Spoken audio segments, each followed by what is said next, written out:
مولایا صلی وسلم دائما ابدا۔ فرمایا کہ اس کے حضور استغفار کرو، وہ آسمان سے بارشیں نازل کرے گا، تمہیں بیٹے بھی دے گا، تمہیں مال بھی دے گا، لہلہاتے باغ بھی ہوں گے، چلتی نہریں بھی ہوں گی، معیشت کا پہیہ چل جائے گا اگر تم اللہ سے ڈرنے والے بن جاؤ گے۔ تو آج ہم کہتے ہیں یہ ہو فلاں ماہر اور فلاں شخص ہو تو پھر ہماری معیشت بہتر ہو سکتی ہے۔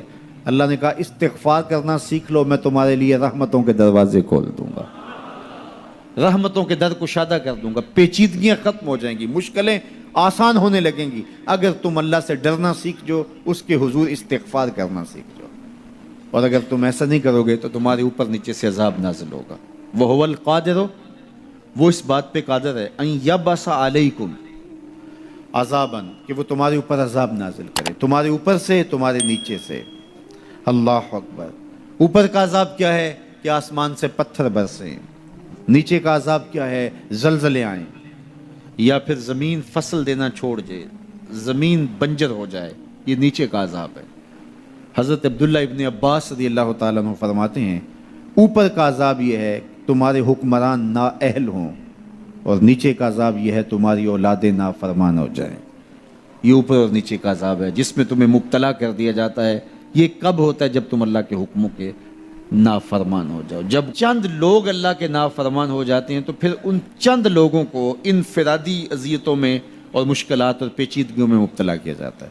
لیکن جب کوئی قوم من حیث المجموع اللہ کے حکموں کو توڑتی ہے اور اس کے حکام سے روح گردانی کرتی ہے تو پھر پوری قوم کو مشقتوں میں، اذیتوں میں، تکلیفوں میں مبتلا کر دیا جاتا ہے۔ اس کا علاج کیا بتایا؟ استغفار۔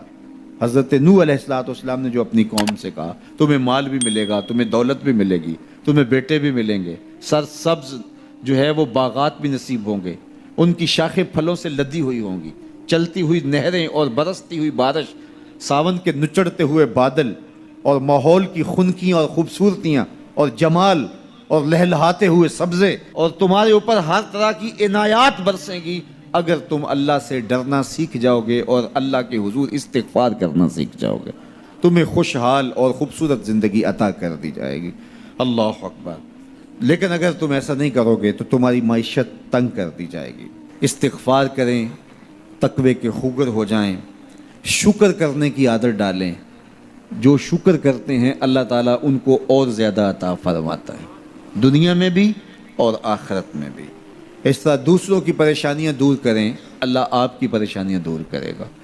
بانٹنے کا مزاج پیدا کریں، آپ کے پاس جو بھی ہے بانٹ دیں، علم ہے تو بانٹیں، خوشیاں ہیں تو بانٹیں، آپ کے پاس دولت ہے تو لوگوں کے دکھ اس دولت سے دور کرنے کی کوشش کریں۔ جب آپ بانٹنا شروع کر دیں گے تو آپ کا رب آپ کو عطا کرنا شروع کر دے گا۔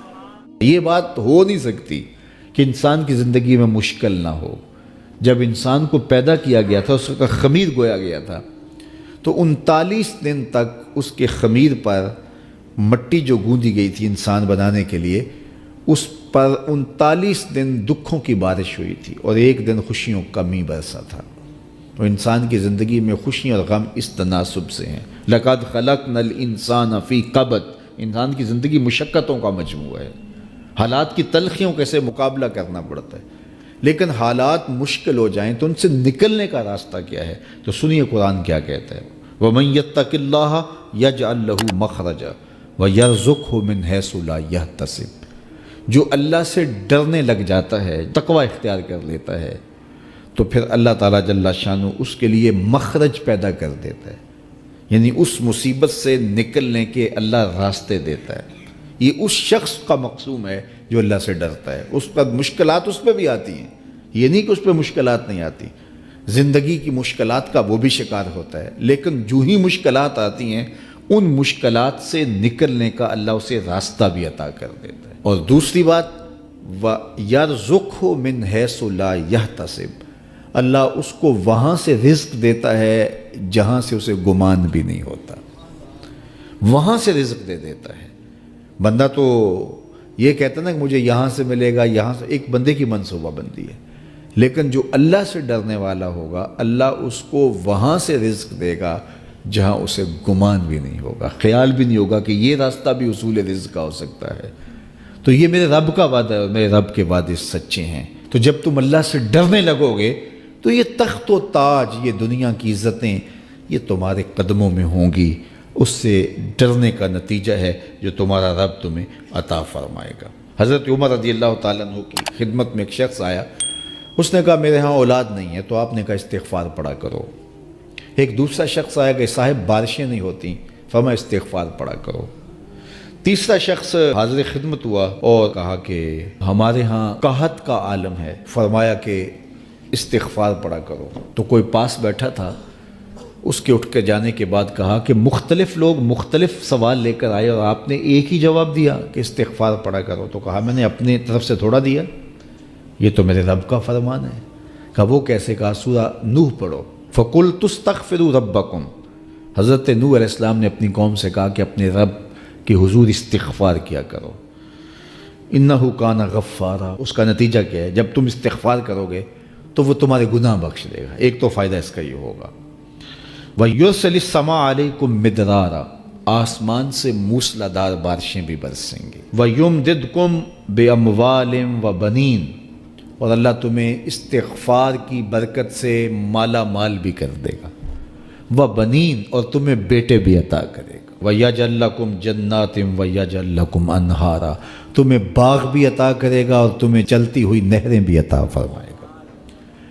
آج میں سمجھتا ہوں کہ پاکستانی قوم کو اجتماعی استغفار کی ضرورت ہے۔ آپ کے دریاؤں کا پانی سوکھ گیا، استغفار کریں گے اللہ تعالیٰ ان کو پانیوں سے مالا مال کر دے گا، بارشیں ہوں گی، قحط سالیاں دور ہوں گی، بے اولادوں کو استغفار سے اولاد نصیب ہوگی، اور معیشت کی بہتری جو ہے وہ استغفار کے ذریعے سے ہوتی ہے۔